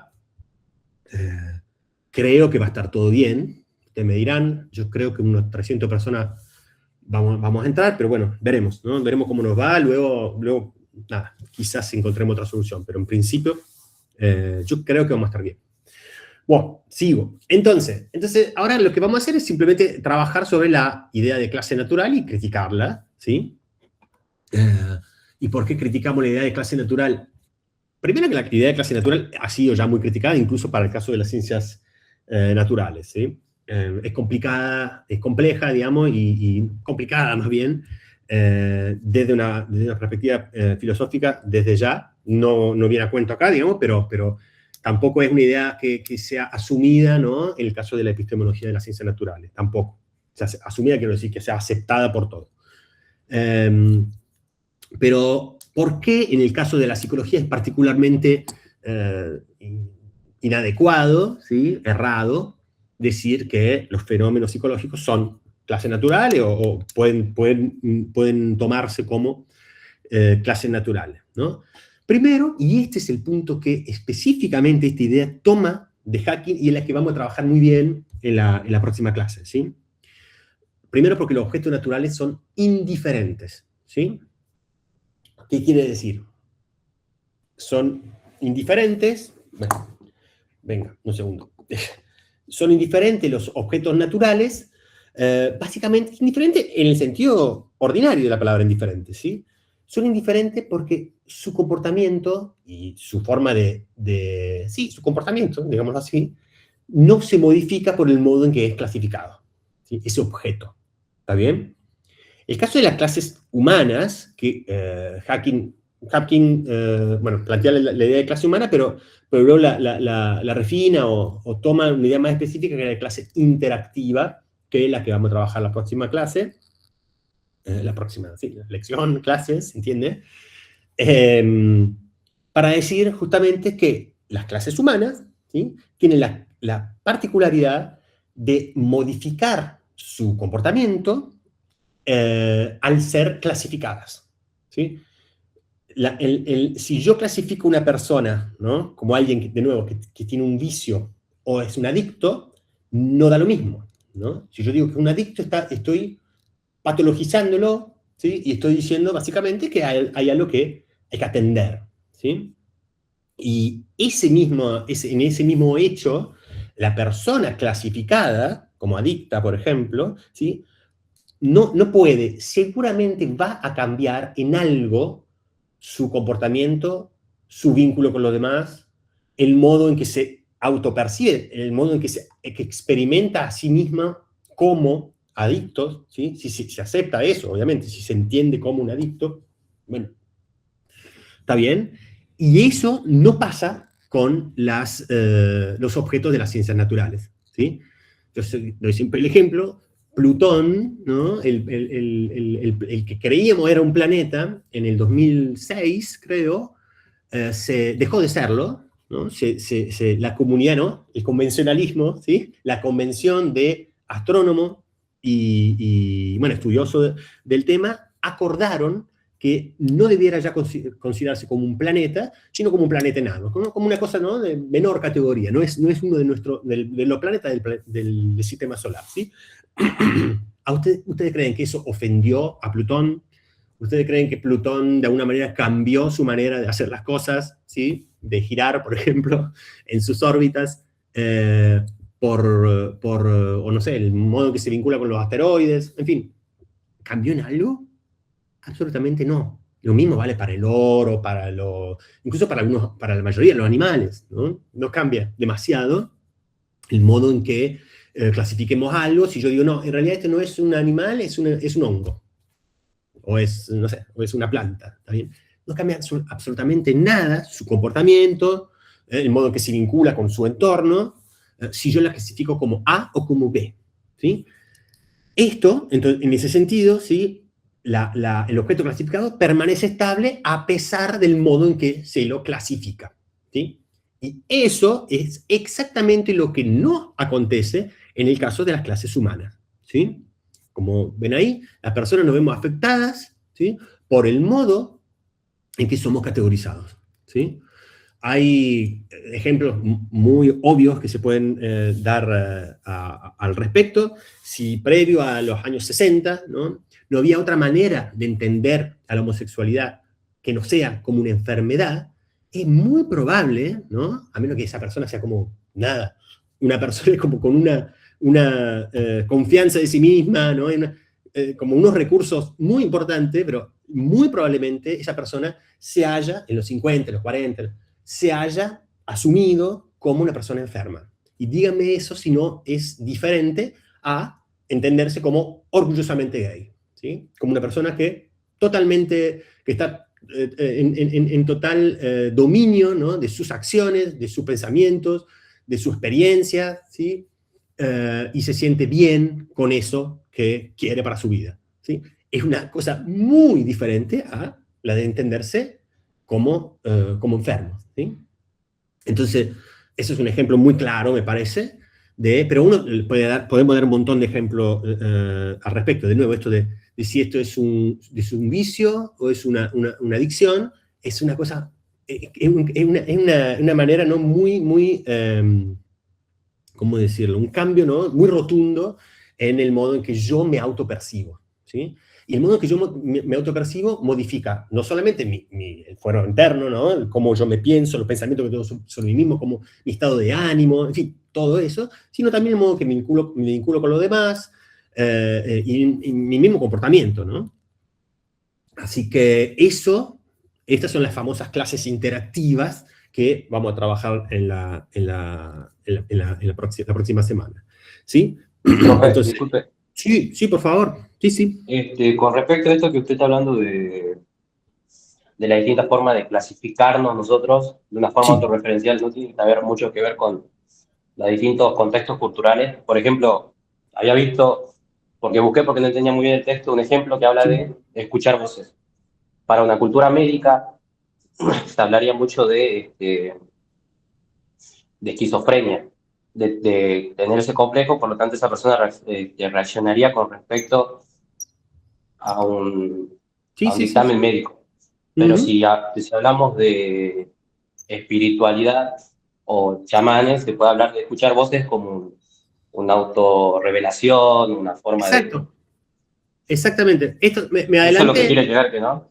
Sí. Es una cosa más general, Y es lo que estás planteando, es decir, la inserción o inmersión, ¿no?, de nuestras categorías en contextos culturales, ¿no? Categorías, de nuevo, psicológicas o humanas, en contextos culturales. Como vos decís, en una determinada sociedad en la que esas prácticas, ¿no?, tipo chamánica y demás, son más habituales, más entendidas, uno puede entender como podría asumir que oír voces o algo así no es para nada patológico, no hay ningún problema allí. Yo pensaba en ejemplos más simples, ¿no?, como decir una persona en Japón que cree que, en fin, ¿no?, yo digo para ir a una cultura un poquito más conocida, pero a la vez diferente de la nuestra, a una persona, a mí me ha pasado, digamos, de comportarme de maneras que me parecían corrientes, comunes, habituales, ¿no?, y totalmente adecuadas para una persona, para alguien argentino, ¿sí?, que no lo eran para el caso de una persona japonesa. Por ejemplo, abrazarse, ¿no?, mantener esa distancia. Entonces, abrazar a una persona que proviene de otra cultura puede interpretarse como, ¿sí?, por ejemplo, no digo un abuso, pero bueno, algo que está efectivamente, digamos, estás pasándote estás, ¿cómo se dice?, violando mi espacio personal, básicamente, ¿no? Y estás, de alguna manera, haciéndome algún tipo de daño. Pero bueno, eso se lo puede ver para muchas categorías, ¿no?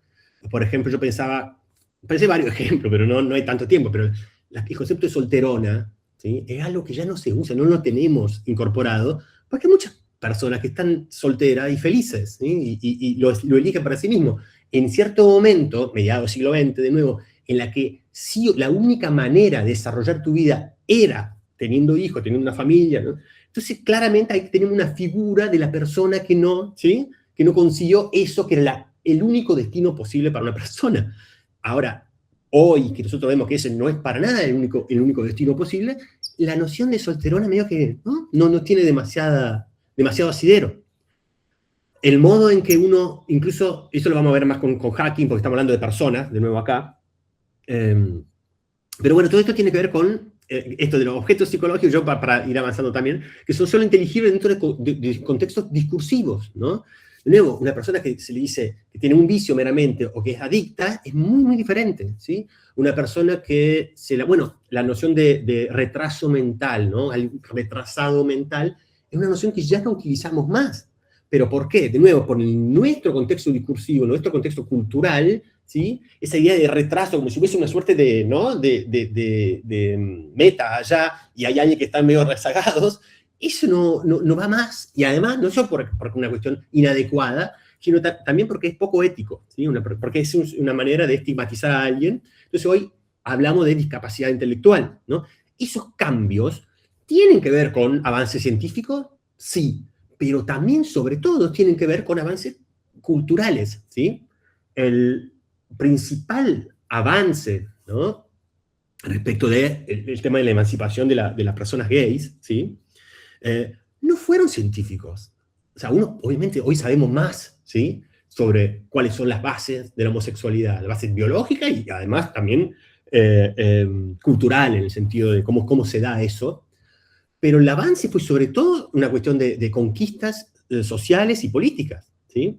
El modo en que se fue dejando de ver a la persona homosexual, a la persona gay, como una persona enferma, sobre todo tuvo que ver con la lucha en las calles, ¿no?, los movimientos de liberación y emancipación homosexual, ¿sí? Entonces, y eso no me digan que no tiene que ver con la inserción, ¿no?, nuestra, de nosotros, como personas que trabajan sobre personas, ¿sí?, sobre categorías humanas, clase humana, pero tiene que ver sobre todo con el contexto cultural y el modo en que ese contexto ha cambiado, ¿sí? Me parece que yo uso esos ejemplos porque me parecen más claros, ¿no? Pero a lo que vos ibas está perfecto, tiene exactamente que ver con eso. Un ejemplo clásico que yo siempre uso es el de crimen pasional también, ¿no? Pero bueno, en fin, un concepto que ya no se utiliza más, de nuevo, por avance que hemos logrado hacer. Pero bueno, nada, se entiende entonces esta parte. Las muchas, por lo menos, nociones psicológicas tienen alguna razón de ser, ¿no? Y se pueden entender por lo que son solamente en contexto discursivo, y contexto discursivo quiere decir básicamente culturales, ¿sí? Y es ahí en donde, de nuevo, traemos eso que había dicho al comienzo, de la continuidad y, en términos de Danziger, dependencia de la psicología respecto de las categorías que utilizamos de nuevo, el acervo cultural, pero quiero decir en el día a día, ¿sí? Con nociones corrientes, habituales, de todos los días, ¿sí? ¿Estamos bien? ¿Está claro eso? Entonces son estos dos... perfecto, son estos dos aspectos. Un punto interesante que plantea Danziger aquí es que en general, ¿sí? Por cuestiones, por esto mismo, ¿no? Por esta imbricación, por esta bueno, lo que Danziger llama dependencia de la psicología respecto de las categorías populares, ¿sí? Es que la psicología ha tendido a ser conservadora, es decir, justamente a mantener las distinciones, ¿sí? Habituales de la época, ¿no? Es decir, justamente, de nuevo, por esta inmersión, ¿no? de la psicología en lo que es el tratamiento, con las palabras que utilizamos, de conductas humanas, ¿no? Casos de conductas, de nuevo, poco adaptativas o nada, atípicas, ¿sí? Y el modo en que se la puede entender como, en fin, como una síntoma de una patología o no, básicamente, ¿sí? Nada, eso, la idea es que la psicología refleja el sentido común de su tiempo un poco, ¿no?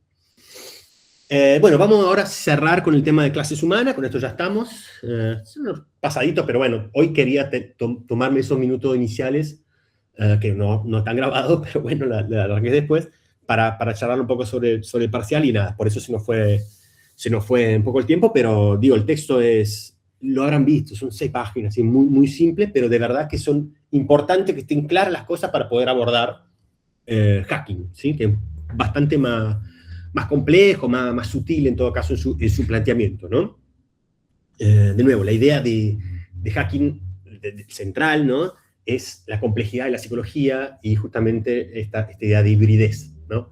Ni natural, ni clase natural, ni construcción social del todo, ¿no? Totalmente construida las categorías, sino una vía de medio. Pero bueno, ya vamos a ir a eso. Esto ya lo dije un poco, ¿no? Esto de la incrustación cultural de las categorías psicológicas es la que explica, ¿sí? Esto de la que en general la psicología ha sido conservadora, pero a la vez explica esto de que ha tendido a tomar la psicología, de nuevo, científica, y la psicología y la historiografía de la ciencia, de la psicología, ¿sí? Como si fuesen clases naturales, ¿sí? Como si las categorías que componen el objeto de estudio de la psicología fuesen igual que los planetas del sistema solar, los elementos químicos o las especies submarinas, ¿sí? Como si fuesen algo parecido a eso. Y, de nuevo, la idea es que eso es un error, pero digamos, de una manera, esa inmersión de la psicología, esa dependencia de la psicología respecto de las categorías populares, un poco explica por qué lo hemos tomado como algo fijo, eterno, no cambiante. Siempre ha habido personalidad, siempre ha habido motivación, siempre ha habido inteligencia, y bueno, lo que cambia son simplemente nuestras teorías al respecto. La idea es diferente, la idea es que esos mismos objetos, ¿sí? han sido configurados, ¿sí? Miren la última que dice, aún así, el último punto ahí, aún así refieren a rasgos reales del mundo, es decir, no quiere decir que sean inventos, ¿no? Pero la manera de ordenar, ¿sí? esos elementos en el mundo como rasgo de la personalidad o como, ¿no? Algo que denota cierto nivel de inteligencia, o bueno, etcétera, etcétera, etcétera, eso sí ha sido configurado, ¿no? No es lo mismo inventado que configurado, ¿está bien? ¿Ok? En ese sentido han tenido un desarrollo y hemos dado con eso, hemos llegado a establecer que esas son las emociones básicas, esos son los procesos psicológicos básicos, esos son los principales rasgos de la personalidad y esos son los tipos de memoria que tenemos, ¿sí? Eso sería un poco la idea. También acá estamos jugando, ¿no? A esto de la psicología no verla tanto como una ciencia natural, ¿sí? ni tampoco como una ciencia enteramente social, sino una suerte de vía de medio. Por eso es difícil esto, ¿no? Difícil plantearlo, digo, porque no es ni blanco ni negro, es una vía de medio. ¿Sí? Bueno, nada, esto es la idea básica, ya la tienen ahí, ¿no? Son históricas y cambiantes estas categorías, pero a pesar de serla, a pesar de ser dependiente, ¿no? de una categoría, disculpen, de una cultura, ¿sí? A pesar de eso no es mero invento, ¿sí? Estamos trabajando sobre patrones reales que veo en el mundo, ¿sí? Digamos, no sé, hoy no hablamos más de neurosis, hoy no hablamos más de histeria, ¿sí? Pero no es que Charcot y Freud y todo, ¿no? Los viejos, los primeros, ¿no? Que trabajaron a comienzos del siglo XX las psicopatologías, básicamente, no, digamos, el acercamiento a sus pacientes no era gratuito, o sea, no era porque sí. O sea, el sufrimiento era real, los síntomas eran reales, ¿está bien? Nadie está negando eso, entonces no estamos inventando algo. Solamente que la noción de histeria, la noción de neurosis, ya no nos sirven para englobar, ¿no? Ese conjunto de síntomas, ¿está bien? Pero de nuevo, el comportamiento muestra cosas que son claramente reales, ¿sí? De nuevo, el padecimiento de esas personas son reales, la manera en que afectaba su conducta, el modo de vincularse a lo demás, eran totalmente reales, ¿sí? Está bien eso, está claro, ¿no? No es que, de nuevo, esto sea un invento, es esa idea del realismo, justamente, el realismo potenciado o impulsado por la creatividad humana o por la invención humana, invención muy disciplinada, ¿no? Muy bajada a tierra a través de métodos científicos, de puesta a prueba, de mi teoría científica, bueno, etcétera, etcétera, ¿no? Espero que esto esté claro, ¿sí? De nuevo, la idea esta de las taxonomías como parte del desarrollo de la disciplina científicas, pero es un pasito más allá que eso, ¿está bien? Es más que eso, es más simplemente el desarrollo de nuestros conceptos, porque, bueno, sabemos más ahora. No, la misma manera en que se conformó el objeto de estudio también es cultural y también es histórica, ¿sí? Porque estamos hablando de clases humanas, estamos hablando de psicología, justamente, ¿sí? ¿Está claro? Yo supongo que eso, con el ejemplo de la histeria, se entendió, ¿sí? Bien. Y ahora vamos a simplemente pensar un poco cómo esto acompaña, va totalmente de la mano con lo que plantea Hacking, ¿sí? Hacking plantea esta idea de clases humanas, a pesar de que en el texto que van a tener la próxima semana, lo que él plantea es la noción de clase interactiva, pero para nuestros fines un poco más amplio, si quieren, pero para nuestros fines es básicamente lo mismo. El vínculo con Hacking es totalmente directo. Como les digo, este punto, que les decía, no lo de la incrustación cultural de las categorías psicológicas, sino esto, ¿no? La idea de que los objetos naturales son indiferentes y las clases humanas son absolutamente interactivas,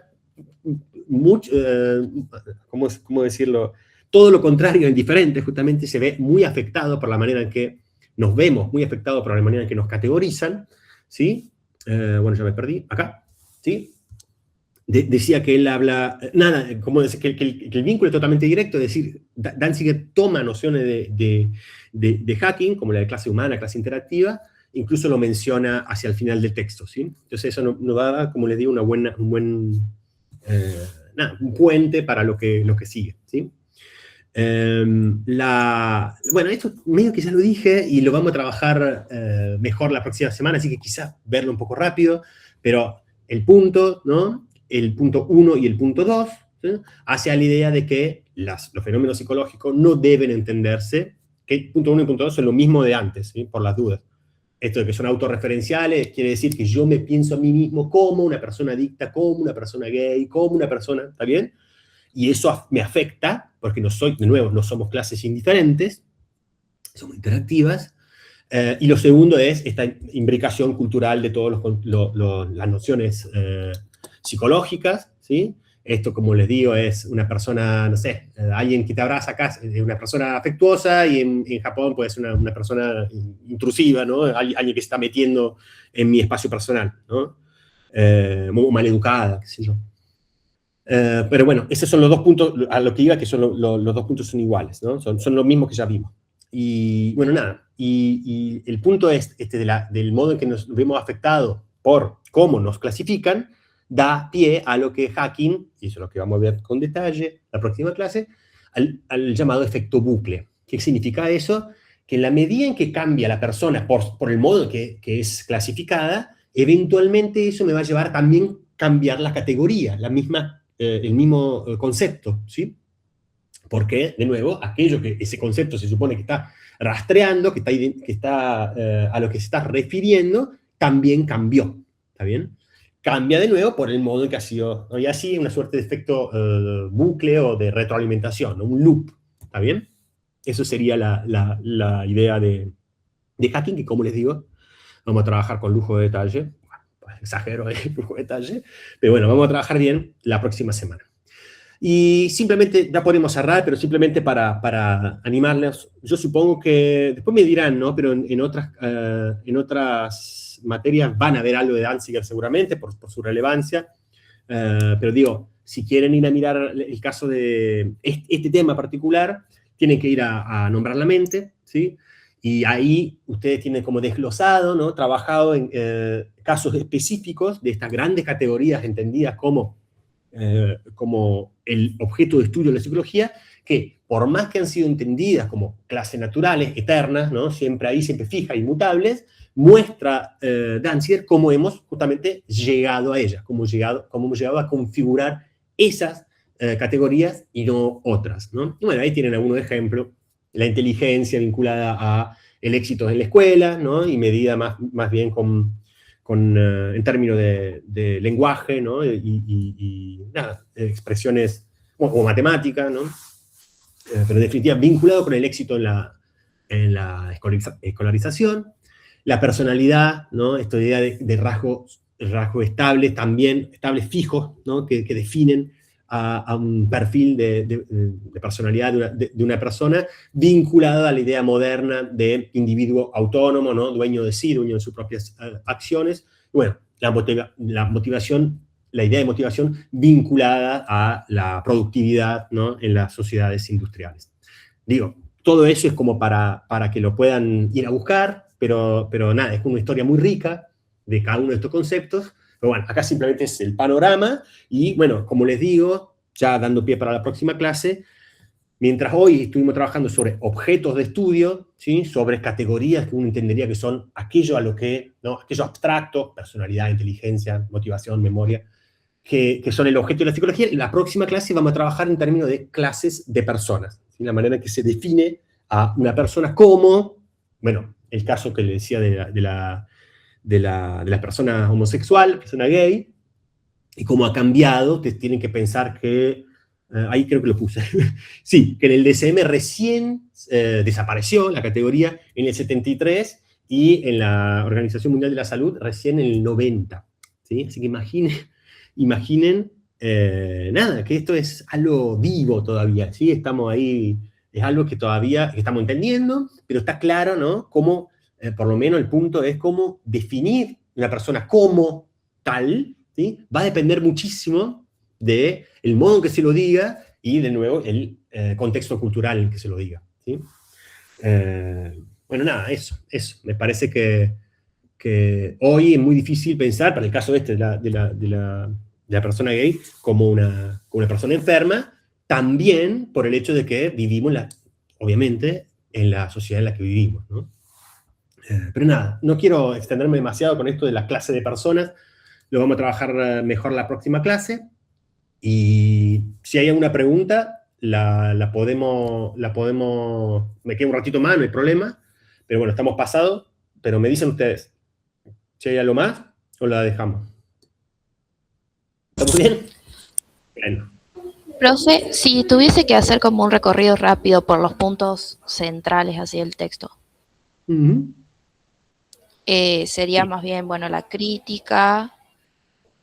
Sería más bien, sí, lo que hemos hecho, ¿no? Es básicamente dos tipos de teorización, ¿no? Eso es lo principal.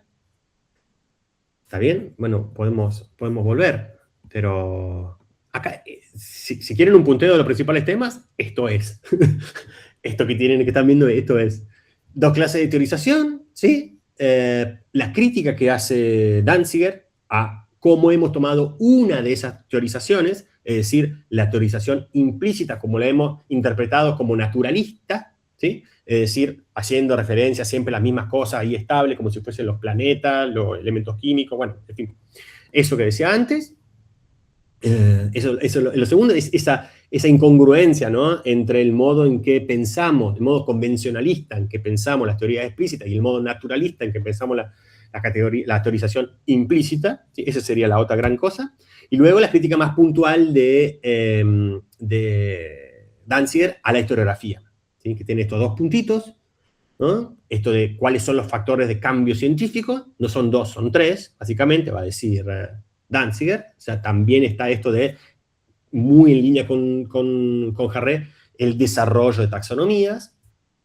Y, bueno, este otro punto es que ha sido releída por los grandes textos de historia de la psicología, los diferentes aportes de cada uno de los grandes autores, ¿sí? Como haciendo aportes justamente, como esos aportes siendo dirigidos hacia los mismos temas, el mismo como decálogo de los mismos temas de siempre, ¿sí? Personalidad, inteligencia, motivación, ¿está bien? Y eso es una manera, digamos, es justamente pone a la luz, ¿no?, esta incongruencia y esto de que tomamos al objeto de estudio de la psicología como si fueran clases naturales, como si fueran eternos, ¿no?, ahí, nada, inmutables y demás. Y luego las críticas a la idea de clase natural. ¿Por qué no hay algo así como clases naturales para el caso de la psicología? Bueno, estas 2 cuestiones, esto que es lo que le digo que toma de Hacking, que ya vamos a ver bien en la próxima clase, esto es decir, las clases humanas no son indiferentes, son al contrario, son muy interactivas, es decir, reaccionan o interactúan con la propia categoría, ¿sí? De nuevo, no es lo mismo decir que tengo un vicio nomás, o soy adicto, para nada, o de nuevo, no es lo mismo pensarme como persona gay, como enfermo, como un perverso, como un desviado, bueno, en fin, todas esas cosas horribles, o, de nuevo, como una persona que está perfectamente bien, que, ¿no es cierto? Bueno, eso, y nada más, eso sería, esto, bueno, es el primer punto, y el segundo, la inmersión cultural, ¿no?, de las nociones psicológicas, básicamente, ¿no? Esto que decía, solterona,